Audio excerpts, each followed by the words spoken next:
आज हम एक कहानी आपको सुनाएंगे। ये कहानी में एक मासूम सा बच्चा है जिसका जो दो दोस्त है और वो दो दोस्त आपस में एक दूसरे से लड़ाई कर रहे हैं। इस लड़ाई के बीच में फंस गया ये मासूम सा बच्चा।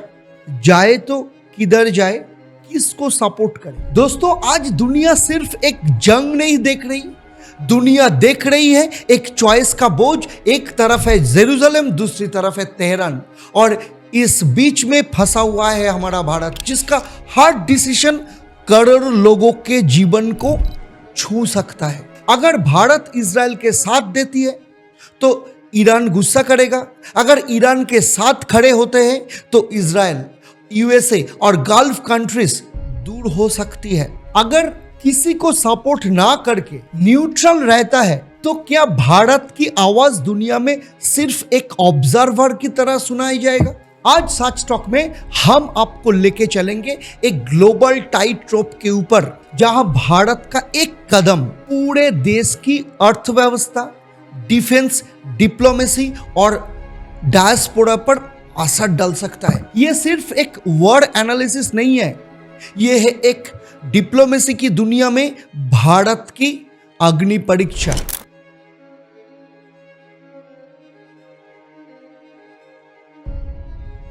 चलिए बात करेंगे चैप्टर 1 में। चैप्टर 1 में हम देखेंगे crisis in the middle east, escalation and India's stakes. Middle east एक बार फिर से आग में है।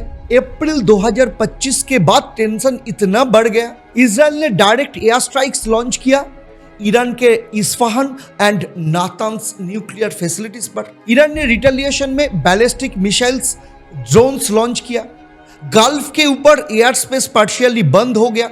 रॉयटर्स के मुताबिक ऑयल का प्राइस बढ़ गया। ऑयल का प्राइस अब $78 पर बैरल से ऊपर चला गया और शिपिंग कॉस्ट 12% तक बढ़ गया।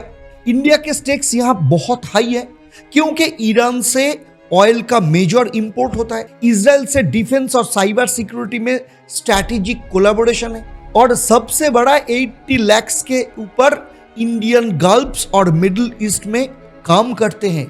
इंडिया के लिए ये सिर्फ दो दोस्त के बीच में वॉर नहीं है, ये एक स्ट्रैटेजिक, इकोनॉमिक स्ट्रैटेजिक थ्रेड बन चुका है। चलिए चैप्टर 2 में हम बात करेंगे India foreign policy, from non alignment to all alignment. India का पुराना प्रिंसिपल था नेहरूवियन नॉन अलाइनमेंट मूवमेंट, ना यूएस के साइड ना यूएसएसआर के साइड। लेकिन 2014 के बाद एक नया डॉक्ट्रिन ने सर्फ लेना शुरू किया जिसका नाम है स्ट्रैटेजिक ऑटोनॉमी या multi alignment. USA quadrilateral security dialogue, quad में पार्टनरशिप, रशिया से S-400 डील, इजराइल के साथ मिसाइल डिफेंस और साइबर कोऑपरेशन, ईरान के साथ चाबहार और ऑयल डिप्लोमेसी, चाइना के साथ इकोनॉमिक टाइज और एक कॉशस बॉर्डर स्टैंड। यह एक कौटिल्य फॉरेन पॉलिसी बन गई जहां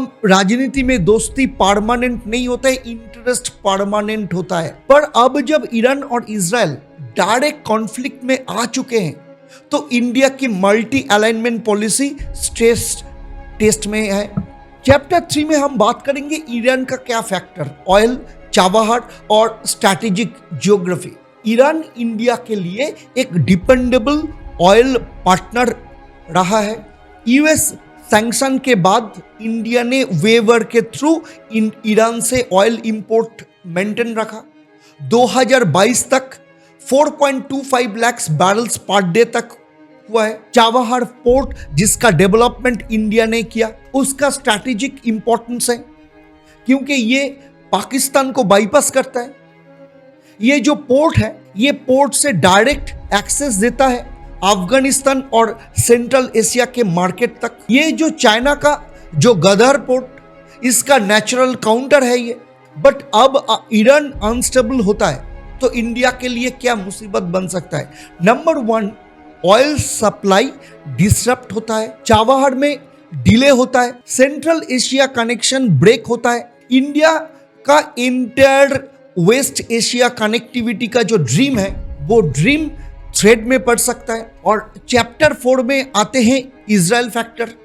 defence, cyber security, innovation. Israel के साथ इंडिया का टाइज 1992 में नॉर्मलाइज हुए और 2014 से ड्रामेटिकली डीपन हो गया, क्योंकि ये जो कोऑपरेशन है, कोऑपरेशन का बहुत सारा की एरियाज है, जैसे कि anti tank spike missiles, Barak 8 air defence system, agriculture and water conservation innovation, AI, cyber security technology sharing. और पीएम मोदी जी ने खुद 2017 में इजराइल विजिट किया। इजराइल के साथ इंडिया का स्ट्रैटेजिक, नॉट जस्ट ट्रांजैक्शनल, ये एक रिलेशनशिप बन चुका है।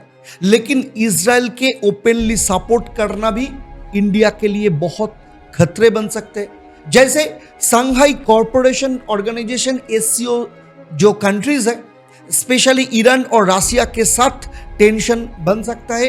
अरब नेशंस में पब्लिक एंगर हो सकता है और गल्फ इंडियन डायस्पोरा के लिए ये सेफ्टी इशू हो सकता है। तो इंडिया चाहे तो भी ओपन सपोर्ट नहीं कर सकते। नंबर 5 में हम आते हैं, हम समझेंगे the diplomatic balance, UN, SCO, BRICS में इंडिया का गेम प्लान क्या होना चाहिए। इंडिया ने अब तक कोई भी साइड ऑफिशियली नहीं ली है। यूएन रेजोल्यूशन में इंडिया मोस्टली न्यूट्रल रहा।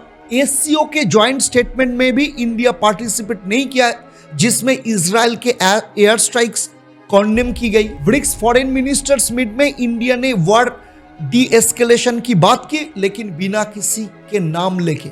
ये एक बैलेंस एक्ट है जहां इंडिया की कोशिश है कि अपने स्वयं, ये एक बैलेंस एक्ट है जहां इंडिया की कोशिश है अपने हित, अपने स्वयं भी बने रहे, लेकिन ये एक बैलेंसिंग एक्ट है जहां इंडिया की कोशिश है कि अपने स्वयं भी बने रहे और किसी ब्लॉक के पपेट भी ना बने। इंडिया की सॉफ्ट पावर और ग्लोबल इमेज के लिए ये अप्रोच बहुत ही जरूरी है।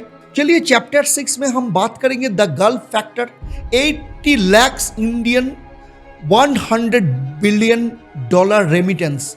मिडिल ईस्ट के Gulf nations UAE, Qatar, Saudi Arabia ने रहने वाले 80 लाख इंडियंस भारत के लिए बैकबोन है, क्योंकि इनसे 8 लाख करोड़ से ज्यादा रेमिटेंस हर साल इंडिया में आता है। इंडिया ने 2015 में यमन में इवैक्यूएशन लॉन्च किया था, ऑपरेशन राहत के नाम पे। क्या वैसे ही कुछ फिर जरूरत पड़ सकता है? चलिए नेक्स्ट चैप्टर 7 में हम बात करेंगे economic shockwaves, oil, rupee and stock markets के बारे में। मिडिल ईस्ट में वॉर का डायरेक्ट इंपैक्ट आता है ऑयल प्राइस पर। ऑलरेडी ब्रेंट क्रूड 78 पर बैरल हो चुका है, इससे ज्यादा अब बन चुका है। अगर स्ट्रेट ऑफ हार्मोज ब्लॉक होता है तो 20% ऑयल सप्लाई बंद, इंडिया की ऑयल इंपोर्ट बिल 30% तक बढ़ सकती है। ₹86 पर डॉलर पे गया। पेट्रोल और डीजल का दाम फिर 120 रुपया तक भी जा सकता है। स्टॉक मार्केट में करेक्शन, निफ्टी एंड सेंसेक्स दोनों 1 to 1.5% नीचे गए। ये सब एक इन्फ्लेशन स्पाइरल बन सकता है। चैप्टर 8 में हम चर्चा करेंगे what should India do now.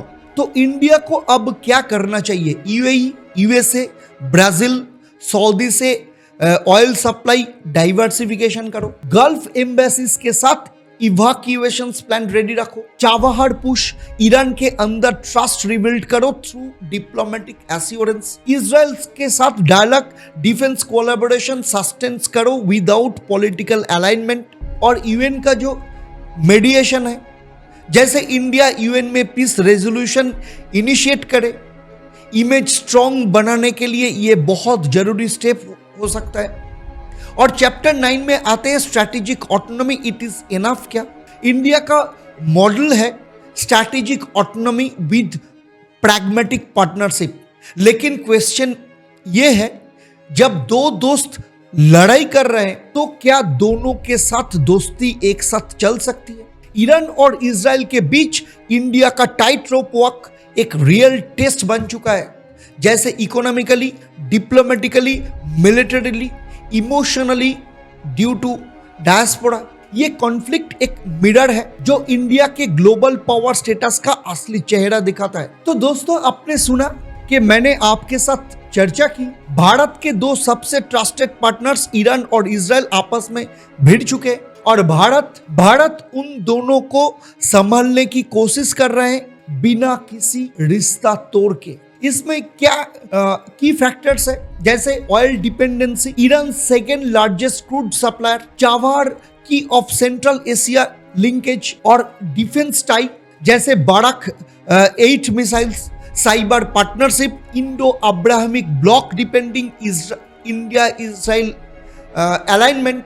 Diplomatic balancing में हमने क्या देखा, इंडिया ने एससीओ हो या ब्रिक्स में हेजिटेट किया कोई भी कॉन्डेम करने में, yet maintain de escalation narrative. Gulf diaspora 40% of remittance from India to GCC, जिसमें 118 बिलियन यूएस डॉलर पर ईयर, ये एक स्टेक है। रॉयटर्स के मुताबिक economic fallout, oil uptick +7 to -30% rupee drop, market dip, but government है रेजिलेंट। इंडिया वेज जो forward जो है, diversify energy sources, UAE, Qatar, US oil deals, ramp up Chabahar investment, logistic preparedness, strengthen diaspora support system and evacuate protocols को maintain करना। इसके साथ साथ continue defence tech partnership without over अलाइनेशन। India को अब स्ट्रैटेजिक ऑटोनॉमी सिर्फ policy नहीं बल्कि day to day survival context में डिफाइन करना होगा। आज का मिडिल ईस्ट का कॉन्फ्लिक्ट दिखाता है कि हमारा नॉन अलाइनमेंट स्टांस एक टाइट रोप वॉक बन गया है।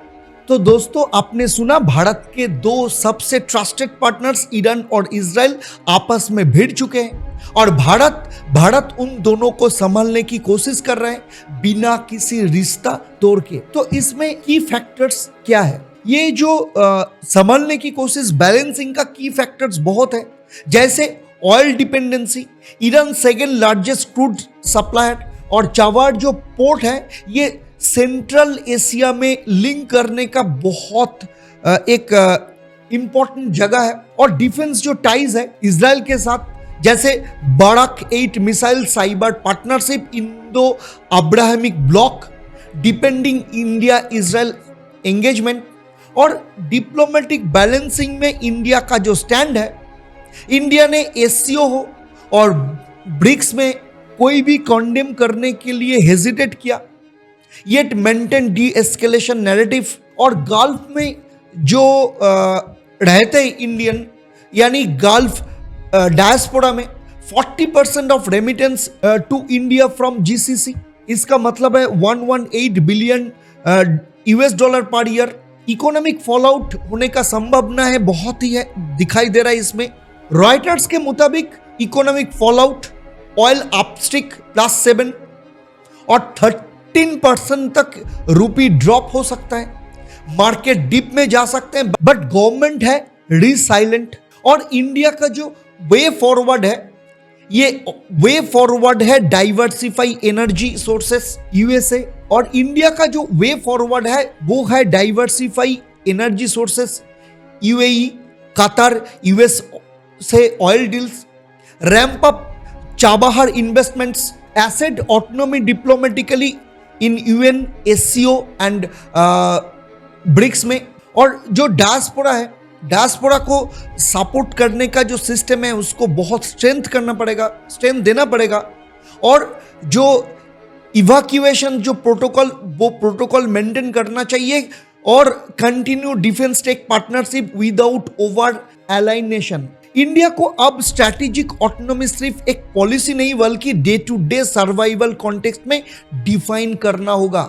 आज के मिडिल ईस्ट का जो ये कॉन्फ्लिक्ट ये दिखाता है कि हमारा नॉन अलाइनमेंट स्टांस एक टाइट रोप वॉक बन गया और भारत को अपने बैलेंस पॉइंट को हर सेकंड टेस्ट करना बहुत जरूरी पड़ सकता है। अगर आप भी चाहते हो कि ऐसे जियोपॉलिटिकल एनालिसिस आपके लिए लेकर आए तो सिर्फ हेडलाइंस नहीं जहां पे, बल्कि असली डेटा, रेफरेंस और ग्लोबल रिपोर्टिंग के बेस्ट पे कौन से टॉपिक पर चाहिए इनसाइट नेक्स्ट, क्योंकि सच तक है ये। यह सब सच बिना सेंसेशनलिज्म के।